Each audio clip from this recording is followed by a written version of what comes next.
oraba 3 veces al día y oraba y daba gracias delante de su Dios como lo hacer antes. Vamos a orar, hermanos. Vamos a poner este tiempo en las manos de nuestro Dios. Padre Celestial, te damos muchas gracias por este tiempo que nos das de vida para poder escudriñar tu palabra,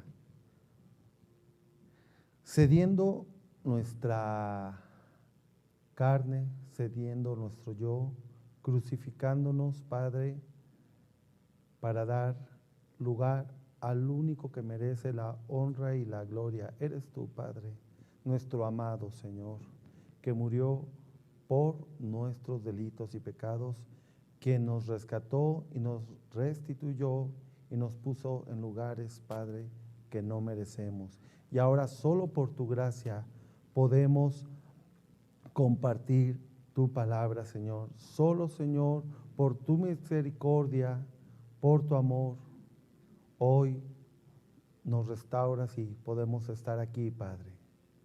Señor, ¿cómo no agradecerte? ¿Cómo no alabarte, Padre? Que tu Espíritu Santo se mueva libremente en el corazón de cada uno de los que están aquí. Hoy no vienen porque sea el buen samaritano, porque sea el hermano Cristian, porque sea Señor, porque sean el pastor Enrique. Hoy vienen a escuchar tu palabra. Hoy vienen a escucharte a ti, Padre, el mensaje que traes tú a tu iglesia, a tu obra, Padre. Nos ponemos en tus benditas manos sin no decirte que te amamos profundamente. En el nombre de Cristo Jesús, Señor nuestro. Amén. Hablar de Daniel capítulo 6, hermanos,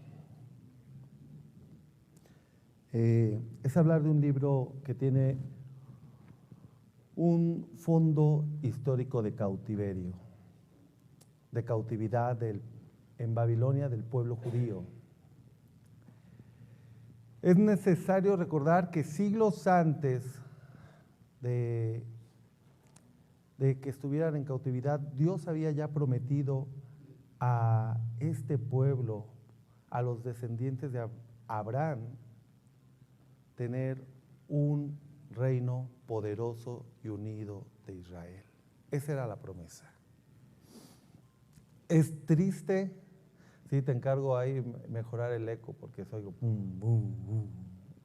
No sé qué canal se ha abierto. Es triste que esos años de gloria duraran muy poco, hermanos. De hecho, cuando pidieron tener rey, como las demás naciones, Dios puso a Saúl. Después vino nuestro valiente David, matando a un Goliat, empezando a ser ungido y siendo un conquistador. La majestuosidad que Salomón le dio al imperio israelita fue extensa y hasta la reina de Saba se maravillaba de la sabiduría. Pero solo duró eso, hermanos, el reino de Israel, el reino unido de Israel. Después de eso, se dividió como cuando una cortina la empiezas a rasgar. Se rasgó 10 tribus de un lado y 2 del otro.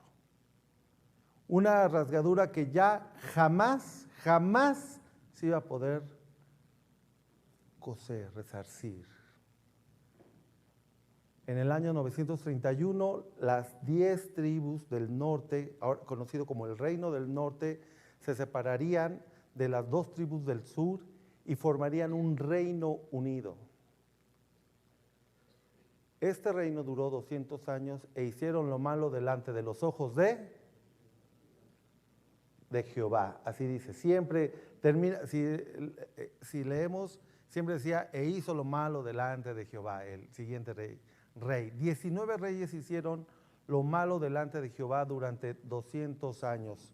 Dios, fiel a su palabra, promete que se los iban a llevar en cautividad, que se los iban a llevar, que se los iban a llevar, y los asirios se los llevaron. Cautiverio, hermanos, del cual nunca regresaron. El reino del norte. Qué triste. Los asirios se los llevaron a 10 tribus y nunca más iban a regresar. La tribu del sur, Jerusalén, conocido como Reino de Judá, 350 años estuvieron separados los dos reinos, y solo 8 se mencionan en la palabra de Dios fueron reyes que hicieron lo bueno delante de Jehová. Mas aún así también tenían palabra de Dios, que también serían cautivos. 3 oleadas de los babilonios, donde asesinaron, saquearon la ciudad, se llevaron al pueblo cautivo. Pero tenían una palabra diferente sobre la cautividad.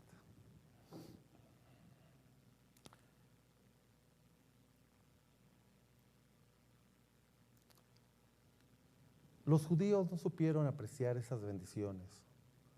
No solo las ignoraron a los profetas que venían a hablarles, a decirles, sino que hasta los perseguían a los profetas.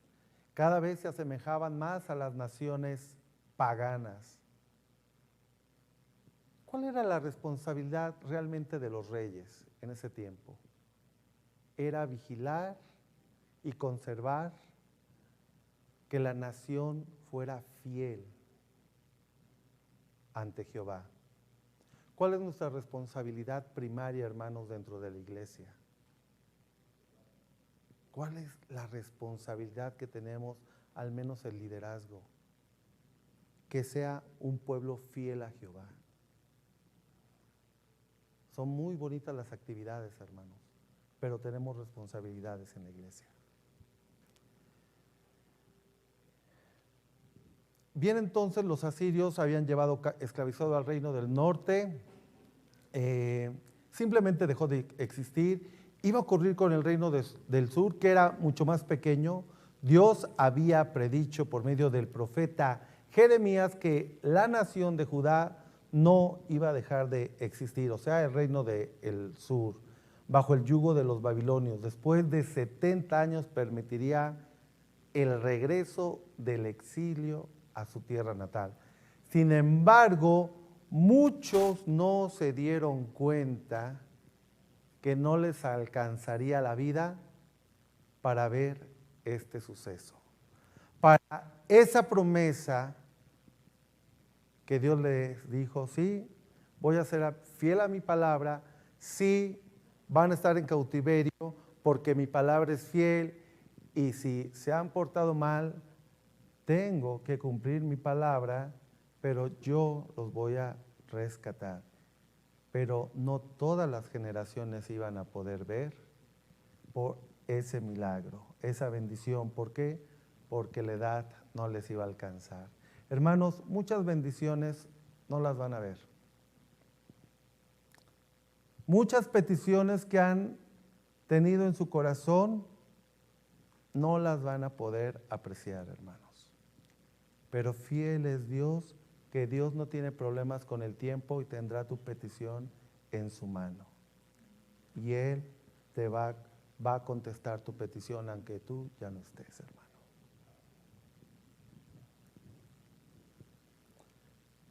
Y las promesas que Dios hizo a Abraham, a Isaac y a Jacob, ahora esa nación escogida era víctima de un desastre del cual ningún otro país se había recuperado. Sí, la nación de Judá era esclavizada, ¿cancelaría Dios sus promesas? Tenía que entenderse que esta decisión que está pasando en el pueblo de Israel es un acto purificatorio antes que condenatorio. Es decir, muchas cosas de las que están pasando en tu vida, puedes estar creyendo que Dios te está condenando, que Dios te está castigando, que Dios te está diciendo porque te portaste mal, porque hiciste esto. Pero Dios es más allá de eso. También tienes que tomar en cuenta que está purificando, cirniendo tu vida. Y es más para purificarte que para solamente disciplinarte sin ninguna intención, sin ningún propósito. Dios todas las cosas las ocupa para bien de tu vida. Y la nación de Israel tenía que entender, hablando ya solamente de los que quedaron en el reino del sur, que era un acto purificatorio. Los exiliados israelitas necesitaban que Dios les hablara en Babilonia, y Dios lo hizo. Había muchas preguntas ahora que el pueblo de Israel estaba en cautiverio y clamaban a Dios y decían, ¿por qué estamos aquí? ¿Y las promesas que nos diste? ¿Y Abraham? ¿Y que seríamos miles? ¿Y que seríamos grandes? ¿Y que tenemos el Dios verdadero estando en cautiverio y con el Dios verdadero? Y ustedes traen hoy sus peticiones y dicen, ¿cómo que tengo el Dios verdadero? ¿Cómo que yo estoy viviendo esta situación? ¿Por qué permitiste que pasara esto en mi vida?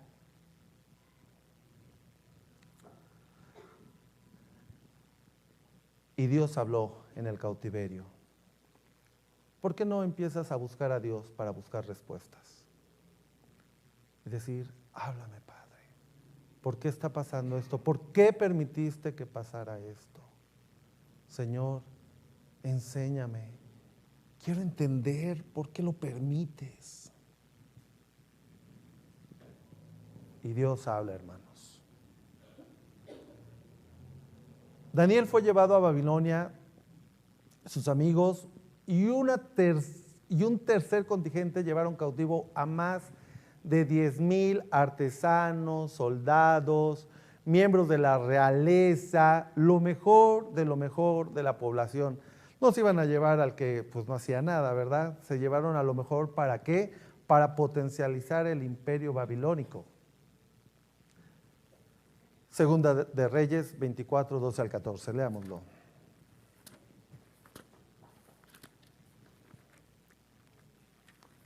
Segunda de Reyes 24.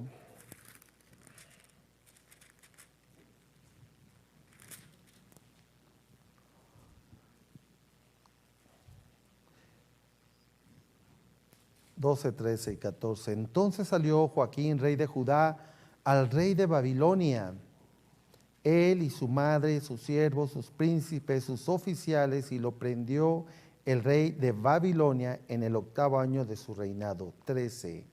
Segunda de Reyes 24, 13. Y sacó de allí todos los tesoros de la casa de Jehová y los tesoros de la casa real, y rompió en pedazos todos los utensilios de oro que había hecho Salomón, rey de Israel, en la casa de Jehová, como Jehová lo había dicho. Y llevó en cautiverio a toda Jerusalén, a todos los príncipes, a todos los hombres valientes, hasta 10,000 cautivos, y a todos los artesanos, herreros. No quedó nadie, excepto los pobres del pueblo de la tierra. Bueno, 15, leamos así. Llevó cautivo a Babilonia a Joaquín, a su madre del rey, a las mujeres del rey, a sus oficiales, a los poderosos de la tierra. Cautivos los llevó a Jerusalén, a Babilonia. Para poder estudiar la literatura babilónica, entonces los jóvenes de Sadrach, Mesach, Abednego, Daniel, que fueron ahí introducidos, tenían que aprender caldeo, que era una lengua muy diferente al hebreo que ellos practicaban.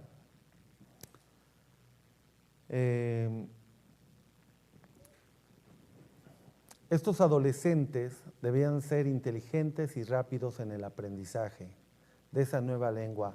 En estos 3 años tuvieron que aprender astrología, astronomía, arquitectura, agricultura, historia, mitología. Dice, es indudable que los mejores estudiantes eran los escogidos para los puestos más importantes del gobierno. Muy pronto estos adolescentes tuvieron que tomar decisiones rápidas para que los babilónicos no impusieran el paganismo en su vida. Hasta aquí hagamos alguna reflexión. Pongámonos en lugar de estos 4 jóvenes que llegaron, que a temprana edad fueron arrancados de sus vidas, de su familia, de sus amigos. Podemos ver que esta aparente tragedia Dios la está llevando con un propósito que tenía en mente. Voy a repetirlo, que esta aparente tragedia, Dios tenía un ¿qué? Dios tenía un propósito. Entonces, hermanos, lo que tenemos que reflexionar aquí es, ¿cuál será el propósito que Dios tiene a mi vida con esta situación que yo estoy viviendo? ¿Cuál será el propósito que Dios tiene en mi vida por lo que ha permitido que Dios que viva yo esto, que es una tragedia para mí? Eso es lo que debemos de estarnos cuestionando, porque Dios lo permite, pero debemos de preguntarnos cuál es el propósito. Porque entre más no sigas sabiendo el propósito, menos podrás avanzar en esta situación que estás viviendo. 1. Sacar adelante a la nación de Israel durante ese cautiverio.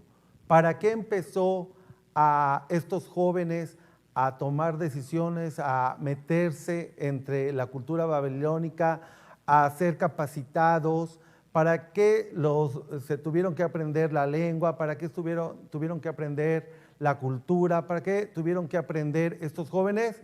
Para sacar adelante a la nación de Israel durante ese cautiverio, número 1. Número 2, Israel iba a servir como luz para las naciones para proclamar al único Dios verdadero. Fuera de los intereses de autocomplacencia, de autocomodidad, Dios tiene propósitos, y disculpa que te mueva de tu área de confort. Yo sé que ninguno de ustedes quiere ser molestado en una amigable y pacífica vida que quieren vivir aquí en la tierra, pero no es el interés de Dios, hermanos. Si a alguien le has vendido esa idea, quítensela. Dios tiene propósitos más grandes y más eternos. Y si es necesario que Israel sea cautivo, va para allá Israel. Y si es necesario que te tenga que pasar por situaciones que nadie te desea, lo va a hacer para purificarte, no para condenarte, no para lastimarte, sino para que se eleve tu espíritu y haya cosas más eternales. Hermanos, dejemos de lastimarnos y decir, pero ¿por qué a mí? Sube de nivel ya y entiende que hacia dónde me quieres llevar. Me duele, me está lastimando, pero tengo que entender tu propósito. Tengo que entenderlo. En el 538, Babilonia estaba controlada por un nuevo gobierno, los medos persas encabezados por el rey Ciro. Vamos a Esdras 1, 2 al 4.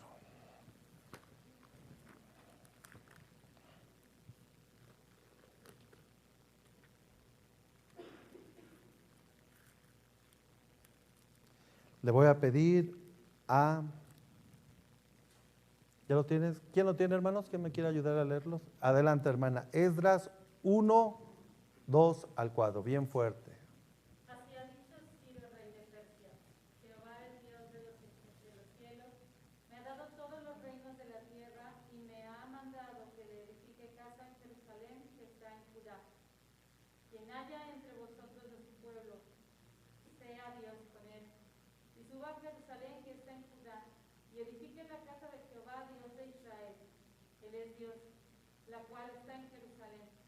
Y a todo el que haya quedado en cualquier lugar donde more, ayúdenle los hombres de su lugar con plata, oro, bienes y ganados, y además de ofrendas voluntarias para la casa de Dios, la cual está en Jerusalén. Gracias, hermana. La razón por la victoria de Ciro juega un papel tan importante en los registros del Antiguo Testamento. Con la derrota de Babilonia ocurrieron cambios para los exiliados. Cuando Ciro proclama que los judíos ya no iban a ser siervos, sino libres. Entiéndase esto, hermanos.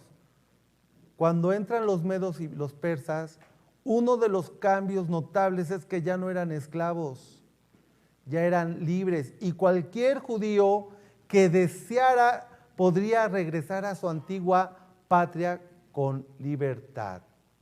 Esa proclamación llevaba grandes bendiciones. ¿Cuál era?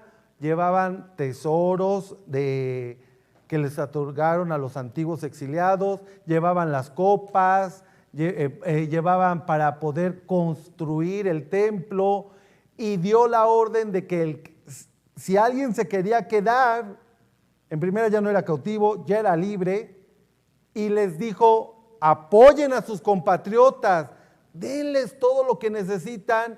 ¿Para qué? Para que construyan allá en su amada Jerusalén. Ya no eran considerados cautivos, sino gente libre.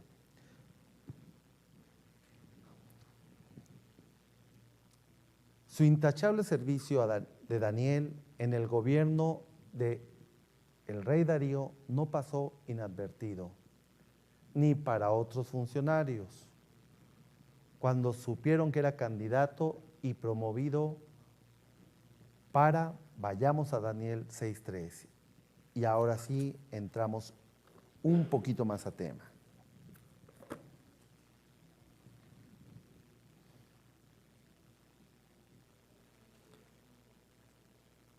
Daniel 6:3 dice: pero Daniel mismo era superior a estos sátrapas y gobernadores, porque había en él un espíritu superior, todos juntos, y el rey pensó en ponerlo sobre todo el reino.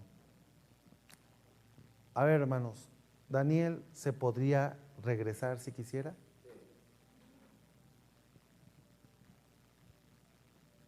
Ya no eran cautivos ahí, ¿eh?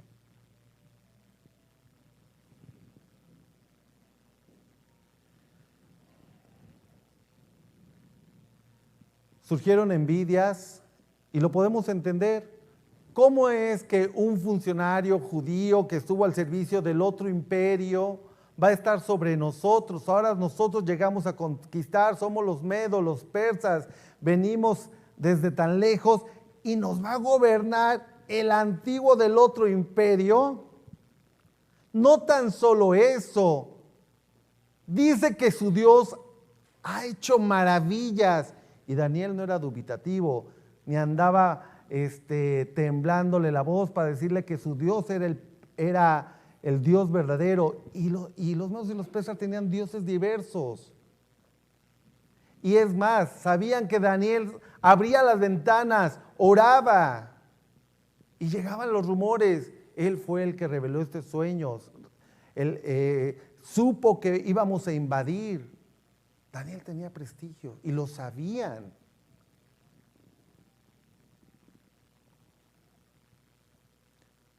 Los funcionarios persas eran fieles a muchos dioses a quienes Daniel consideraba falsos. Y como Daniel no era un hombre que ocultara su fe, no vacilaba en dar su testimonio de que el Dios de Israel era el único Dios verdadero. Creo que le hablan, hermano.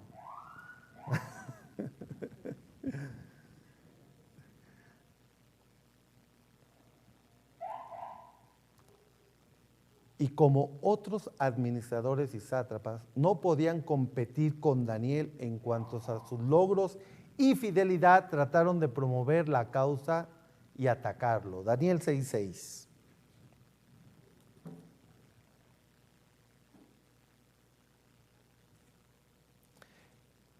Entonces, estos gobernadores y sátrapas se juntaron delante del rey y le dijeron así: Rey Darío, para siempre vive. Todos los gobernadores del reino y magistrados y sátrapas, príncipes y capitanes han acordado por consejo que promulgues un edicto real y lo confirmes, que cualquiera que en el espacio de 30 días demande petición de cualquier dios u hombre fuera de ti, oh rey, sea echado al foso de los leones. Entonces, ¿qué estaban diciendo? Que toda petición tenían que llegar al rey como si lo vieran como Dios. El rey dijo: se oye muy bien,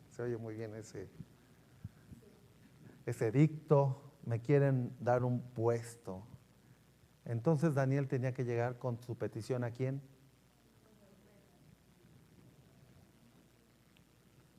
Ese era el edicto, prácticamente, que tenía que ser hasta como un, a ver a qué le suena, como un intercesor. Bueno, pues ahí se las dejo de tarea.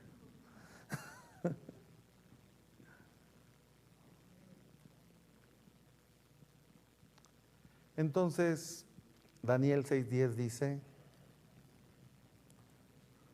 ya lo hemos leído, cuando Daniel supo que el edicto había sido firmado, entró en su casa, abiertas las ventanas de su cámara que daban hacia Jerusalén, se arrodilló 3 veces, lloraba y daba gracias delante de Dios como lo solía hacer.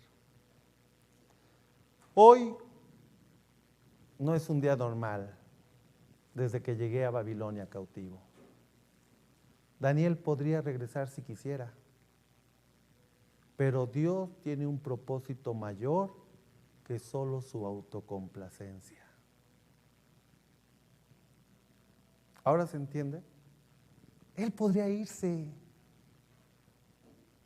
y decir: yo qué necesidad de estar viviendo esta carga en mi vida.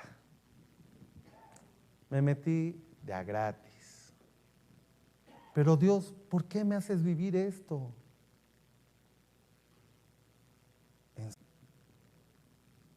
Hay un propósito mayor que solo mi autocomplacencia. Mi padre, ¿desde cuándo le dicen sus hijas: vámonos a Monterrey, vámonos a Monterrey? Suena bien, descansar, ya, estar más tranquilo.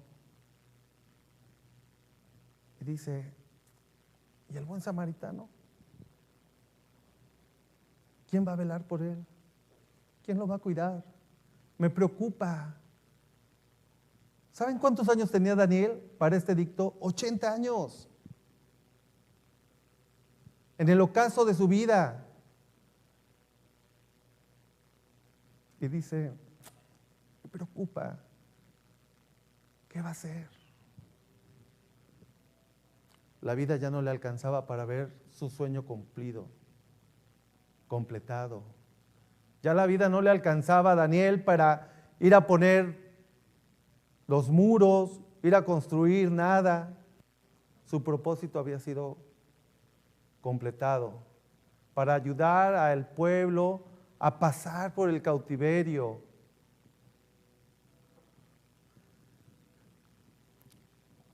Por eso Dios tiene que cambiar a veces de sus líderes. Pero Daniel hoy se para frente a la ventana y dice, ¿por qué no voy a abrir mi ventana? ¿Creen que me importa en esta etapa de mi vida perder mi relación con Dios? ¿Creen que me importa en este tiempo de mi vida, al final de mi ocaso, cuando he visto tantas batallas, tanta gloria de Dios, tanta fidelidad, tanto agradecimiento, todo lo que nos ha dado, a pesar de la cautividad, Dios ha sido fiel, hoy estoy aquí? ¿Creen que me importa si me dicen un edicto? ¿Creen que le voy a fallar a mi Dios?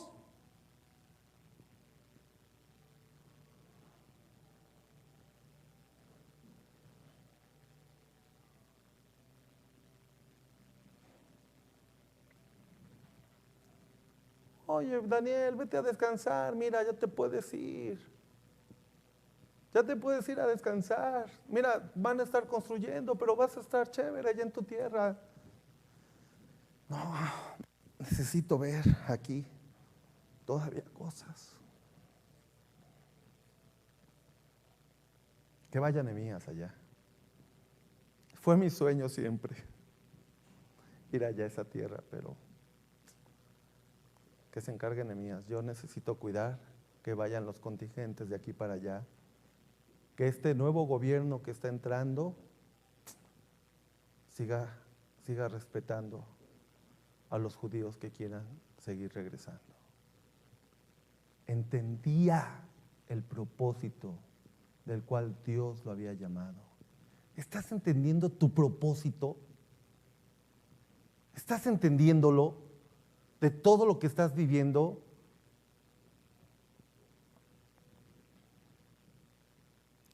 Hoy Daniel no quiere cerrar sus ventanas. Toma un respiro antes de abrirlas y sin duda alguna vienen pensamientos de, ¿y si mañana me devoran los leones? ¿Así voy a terminar? Me devoran todas esas bendiciones que no veo cumplir, que no se cumplen todavía. ¿Será que mi Dios se ha olvidado de esas peticiones que les llevo todos los días? Esos eran los leones. Esos pueden ser nuestros leones. ¿Debo arriesgar mi vida, así como mi cargo del gobierno? Si me devoran los leones, ya no me podrán ayudar, ya no podré ayudar a mis compatriotas. ¿Qué opciones tiene Daniel? Bueno, orar a Dios mediante Darío. Ni pensarlo, no lo iba a hacer. Bueno, una más facilita. ¿Qué les parece, hermanos, si dejamos de orar por un mes? Está facilita, leones o un mes. Hay muchos que lo han hecho y ni siquiera están frente a leones, dejan de orar. Pues es un mes. Ya me imagino que vas ahí manejando y, ay Señor, gracias Dios por, ay no debo de orar.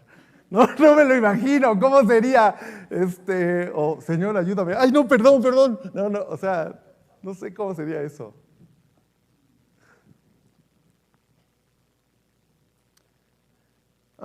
Podría tal vez orar en secreto en vez de hacerlo en una ventana abierta. Orar en secreto, ¿no? Discreción, orar así como, ya oré. Después de todo, Dios no había ordenado que sus hijos se arrodillaran a orar con la ventana abierta. ¿Cuál era el problema que Daniel no abriera la ventana?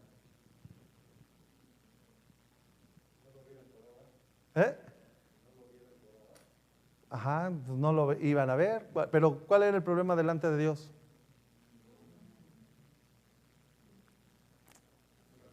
Yo que llegaba, yo creo que sí. Yo creo que decía, mira Dios, tú sabes que estoy orando aquí en secreto, no voy a abrir las ventanas, las razones abundan, pero voy a orar en secreto bien ferviente contigo. Yo digo que Dios llegaría y le diría, me fallaste, ¿por qué no abriste las ventanas? Tengo miedo. ¿Y no es así en un trabajo cuando te preguntan cosas de tu religión y no quieres contestar? No quieres decir la verdad. No quieres decir que eres cristiano, no quieres decir a veces que pues voy a la iglesia los domingos, que no puedo trabajar ese día. ¿Pueden trabajar los domingos? Aquí el horario es de domingo. Sí. Y Dios, me fallaste.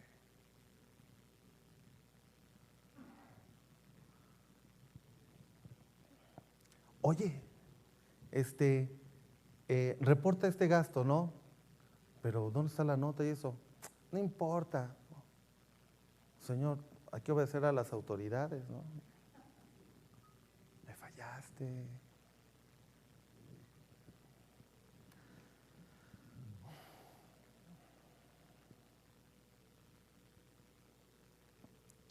Si Daniel no había flaqueado cuando de joven se había negado a probar la comida de la mesa del rey, que era algo inaceptable para un judío, menos lo haría a los 80 años. A todos nos llegan dudas, pero a Daniel en el ocaso de su vida decidió mantener su fe.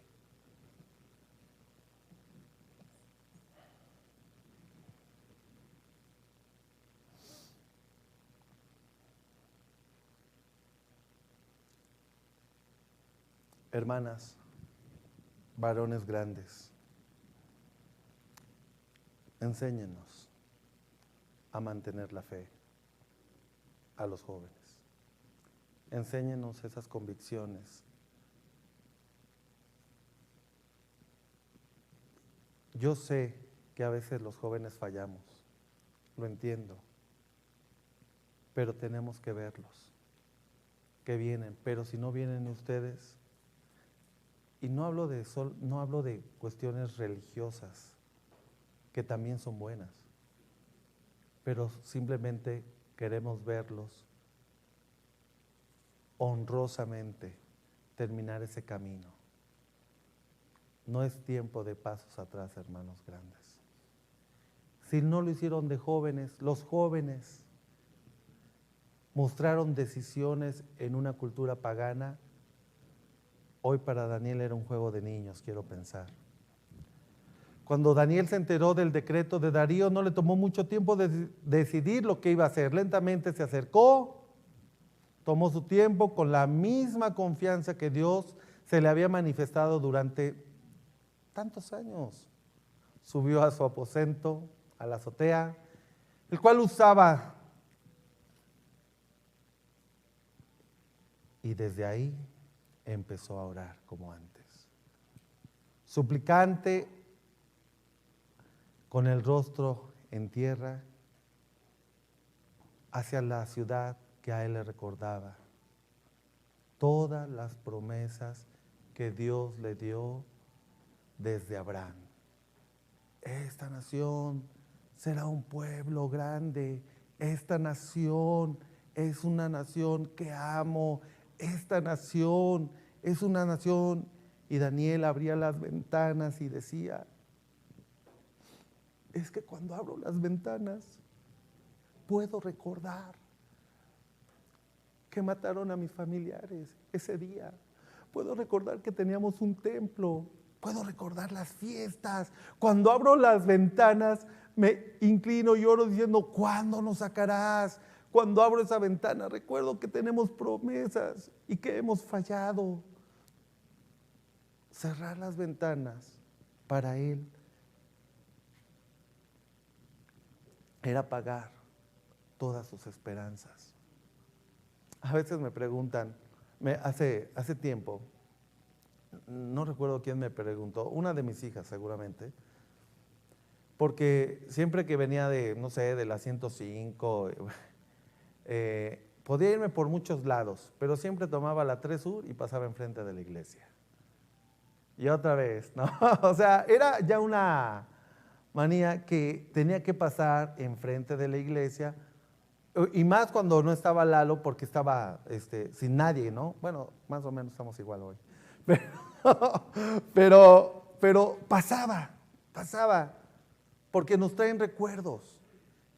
Sentimos una cierta responsabilidad y yo sé que hay muchos de ustedes que no saben cosas. Esas bancas, tan solo estas bancas. Recuerdo al hermano Alejandro Alejandro Castillo que hizo una banca y dijimos, ¡wow! ¡Qué gran modelo! Es una belleza, porque teníamos otras, las que están allá atrás. Se nos hacían aerodinámicas increíbles y dijimos, hermano, qué bien que hizo la banca. ¿Y cuánto le costó? No me acuerdo si 400, 800, un múltiplo de esos, 4, 800, algo así. Y dijo, no, 400, 800, no me acuerdo. Y dijimos, y ya saben, en el culto se prestó, yo pongo una, hermano, yo pongo una. Y venía el aniversario, hermanos. No, yo pongo otra. No, ya se habían armado aquí porque gustó tanto la banca. Y se para el hermano y dice, hermano, yo no puedo hacer tantas bancas. Yo tengo herramienta, pues de mi casa nada más. No, dijimos, ay, y digo, pero sí las hizo, miren, hermanos. Ya no les cuento la historia. Es más, las bancas que están atrás son las que estaban en la casa del hermano Castillo Crisanto. Si no saben quién es el hermano Castillo Crisanto, es quien vive al lado de Esquinca. Si no saben quién es Esquinca, pues ahí al lado de la casa de Esquinca, tenían un fruto míspero, que es de los frutos que nos hemos traído aquí. En esa banca, de las que están allá, nos aventaron de piedras en los techos de lámina de la casa del hermano Castillo Crisanto. Eran piedras, yo conocía ladrillos. A lo mejor se cayeron después los ladrillos. ¿De qué estoy hablando? ¿Quién va a dar testimonio de todo eso? Había jóvenes. En ese salón, en el que está la cocina, estaba el bautisterio, hermanos. Y mi papá se le ocurrió apagar un break y decir, ¡oren, hermanos! Porque Eugenio se dejó caer aquí. Porque, ¿quién es Eugenio? Es el hijo de Sarita, por el que seguimos orando, para que se acerque. Pero él estaba trabajando, era parte de los jóvenes. Y Eugenio se dejó caer, mi papá apagó la luz y oren, hermanos, está pasando algo. Y todos los hermanos orando, y empieza la obra teatral. Y le reclamaron al final a mi papá. ¿Quién te reclamó?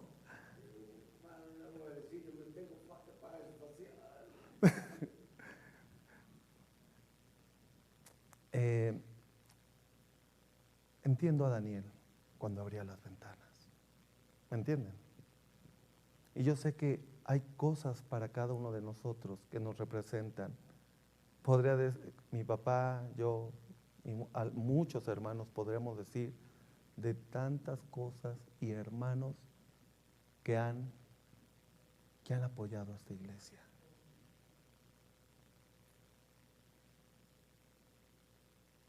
¿Cómo no amar a esta iglesia? ¿Cómo no decir, me preocupa?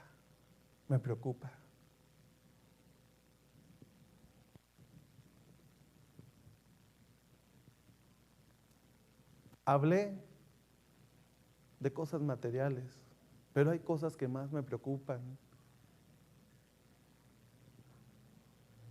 Hoy son sus vidas y nuestra responsabilidad de llevarlos, porque hemos visto generaciones y generaciones que hemos perdido.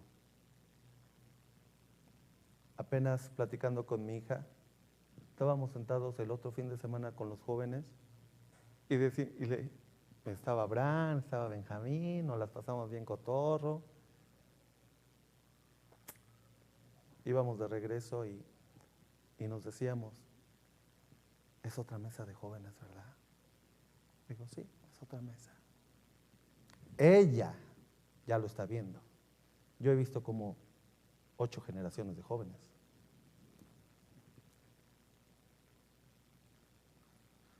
Se perdieron mucho en el camino, hermanos, se ha perdido mucho. Mucho, hermanos, mucha gente, así como se perdió el reino del norte, muchos se perdieron que vinieron aquí, hermanos. Hemos tenido grandes pérdidas, grandes, hermanos. Hermanos valiosos, que por pastores asalariados, por juntas en la carne, malas decisiones, perdimos a muchos. Hemos perdido a muchos. Entiendo a Daniel cuando se hincó y dijo, perdónanos. Nos equivocamos, nos hemos equivocado. Tan solo Amistad de Puebla. ¿Qué edad creen que tiene Amistad de Puebla? Esa iglesia de 5,000, que la criticamos de ser carismática, tiene la misma edad que nosotros, hermanos. Miren cuántos somos. ¿Dónde nos equivocamos? ¿Qué hemos hecho mal? ¿O estamos bien?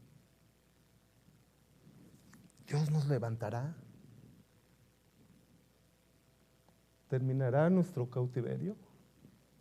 ¿Cuándo? ¿Con quién? Todo eso nos preguntamos, mi papá y yo.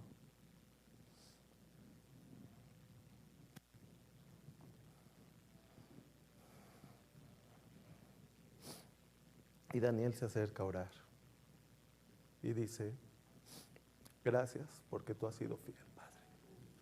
Gracias. Gracias. Porque a pesar de todo lo que hemos vivido, todavía queda el reino de sur para poder levantar el buen samaritano. Todavía queda. Vea, espero esa promesa.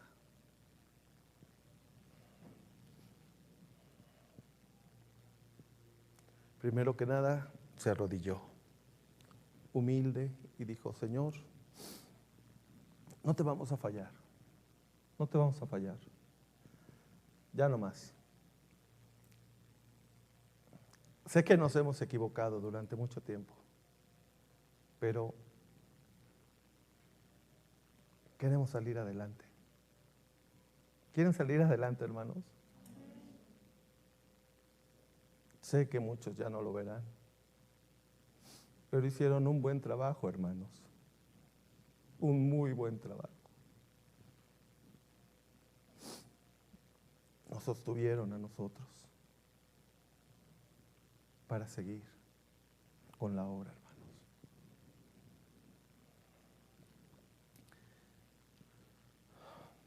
Quiero cerrar repasando simplemente los aprendizajes que hemos tenido. El propósito de Dios ante la autocomplacencia. Dios tiene un propósito. Yo sé que no quieres estar en esta cautividad, pero Dios tiene un propósito. Un entendimiento 360 grados generacional para entender lo que hemos vivido en esta iglesia, lo que han vivido en sus vidas, pero también hasta dónde Dios nos debe de llevar, hermanos. Gracias, hermana. Coquito. Ayer, ay, el hijo de esa hermana, Soco, David, los amo, nos marcaba diciendo, Cristian, ¿qué crees? Me ascendieron de trabajo. Se siente tanta felicidad que aunque ya no están aquí, te siguen viendo, te siguen buscando. Eso les va a pasar. Te siguen diciendo. Recuerdo cuando se compró su carro, fue a mi casa y me dijo, mira Cristian, ya me pude comprar mi carro. Y ayer me habla para decirme, ¿qué crees? Es hermoso, hay cosas hermosas, hermanos, hay cosas hermosas que... Y yo me pregunto, ¿qué quiero? ¿Yo qué quiero? ¿Yo qué quiero? ¿Mi autocomplacencia o veré por el buen samaritano? ¿Hasta dónde me quieres, Dios? ¿Hasta dónde quieres que me meta en el buen samaritano? ¿Quién será responsable? ¿O sigo mi camino y me hago el tonto, buscando mi beneficio personal?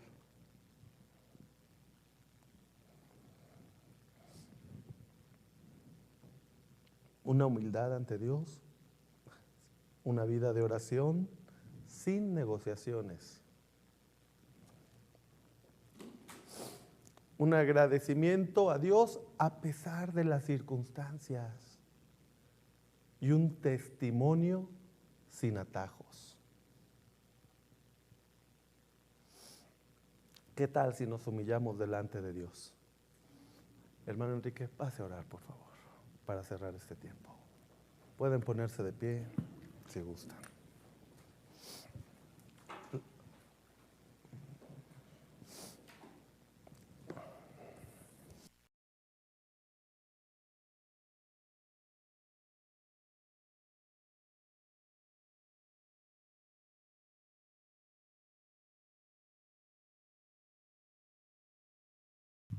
Hagamos una oración. Usted puede estar orando ahí en su lugar lo que Dios le ha hablado en esta mañana a través de este mensaje. Y vamos a orar. Señor, tú eres el mismo de ayer, de hoy y por los siglos. Gracias, oh Dios, porque esta iglesia fue comprada con la sangre preciosa de nuestro Señor Jesucristo. Le damos gracias por los que estamos aquí presentes hoy en día. Ciertamente hemos tenido altibajos en la vida de esta iglesia, pero hasta aquí tú has sido con nosotros. Y Señor, ¿qué podemos decir ahora expresado este mensaje que has puesto en el corazón de nuestro hermano Cristian? Gracias, oh Dios, que lo que él no pudo expresar, o si alguien no escuchó, te ruego, oh Dios, que tu Espíritu Santo pueda hablar a los corazones de cada uno y que podamos entender, al menos lo que yo pueda entender en esta mañana, que en la vida del buen samaritano, Señor, ha tenido pruebas difíciles, como toda iglesia. Pero Padre, comparándolo con la vida de Daniel y otros reyes que se fueron al cautiverio encadenados y se pasaron allá un buen tiempo, pero al final de cuentas tú los liberaste. Y Daniel confirmó sus convicciones delante de ti y el mundo entero, porque creía en ti, Señor, en su caso de su vida. Gracias, Señor, porque se mantuvo firme y a pesar de que fue arrojado al foso de los leones, tú lo libraste, Señor. Y decían que no hay 4 allá abajo, y eran solamente 3 jóvenes, pero el Señor Jesucristo estaba con ellos. Dice tu palabra que cuando salieron de ese foso, ni una lesión se halló en sus cuerpos. Y el pueblo se rindió ante ti, empezando por el rey. Señor, gracias, porque tú eres un Dios de misericordia y lleno de poder. Que tú harás, Señor, la obra también en este lugar. Si bien hemos tenido reveses, también victorias. Pero Padre, te ruego que tomes a cada familia, a cada varón, a cada mujer en este lugar, para que salgamos de nuestro confort, de nuestro egocentrismo, para poder entregarnos a tu obra con compromiso, con lealtad, con entrega, Señor. Bendice, Señor, pues a cada persona y a cada joven, Señor, que están trabajando en este lugar, en esta obra, y a cada varón que desea dar el salto de entrega, de compromiso hacia ti, pero muchas veces no saben porque no se les ha enseñado. Me pongo en tus manos, oh Dios, y a quien tú quieras, Señor, enseñar lo que deben de aprender los hermanos para tener una entrega total hacia ti, Señor, en este lugar. Sabiendo, como ya se dijo hace un rato, que su trabajo en ti, en la obra tuya, no es en vano. Algún día tendremos una recompensa. Y si no fuera así, gloria a ti, Señor. Sé que lo es, pero no debemos trabajar bajo condiciones. Padre, gracias por el testimonio de Daniel, ahí en medio de un pueblo idólatra. Pero tu nombre fue ensalzado, Señor, en ese lugar, por medio de esos jóvenes que se mantuvieron limpios delante de ti, sin comer comida del rey, solamente con agua y frutas, Señor.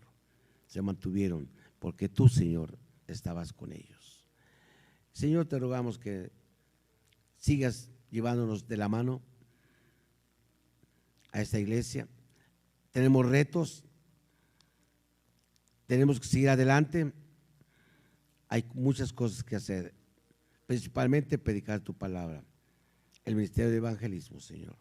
Ayúdanos, Señor, a incorporarnos, a entregarnos, a dar todo, Señor, porque tu venida está cerca. Maranata, tu venida está cerca, Señor. En el tiempo menos esperado tú estarás ya con nosotros. Y muchos lo tienen por tardanza, como dice tu palabra. Pero sabiendo que tu venida está cerca, Señor, debemos acercarnos a ti y predicar tu palabra y cambiar nuestra forma de ser, dejando el ego, dejando muchas cosas que nos estorban para poder servirte. Gracias, Señor, por el mensaje. Complementa lo que no decimos en palabra, que tu Espíritu siga trabajando con nosotros en este lugar y en nuestras vidas y con cada familia. Gracias, Señor, porque eres lindo, porque eres bueno. Eres todopoderoso, Señor, lleno de amor y misericordia, siempre fiel. Gracias, Señor, por ello. Perdona nuestros pecados. En el nombre de Cristo Jesús te lo rogamos. Amén. ¿Pueden tomar asiento, hermanos? Rápido, lo veo. Sí, ahí quédate, no pasa nada. Para concluir, dice Daniel 6,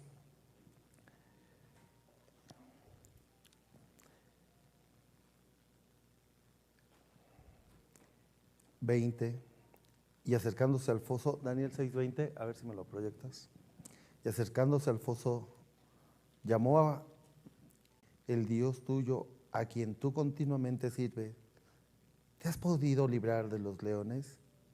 21 dice, entonces Daniel respondió al rey, oh rey, viva para siempre, mi Dios envió a su ángel, el cual cerró la boca de los leones para que no me hiciesen daño, porque ante él fui hallado inocente. 25, entonces el rey Darío escribió a todos los pueblos, naciones y lenguas y habitantes de toda la tierra, paz os sea multiplicada. 26, de parte mía es puesta esta ordenanza, que en todo el dominio de mi reino todos teman y tiemblen ante la presencia del Dios de Daniel, porque Él es el Dios viviente y permanece por todos los siglos, y su reino no será jamás destruido. Y su... Vamos a recoger nuestras ofrendas y diezmos. Hermano Raúl, hermano César.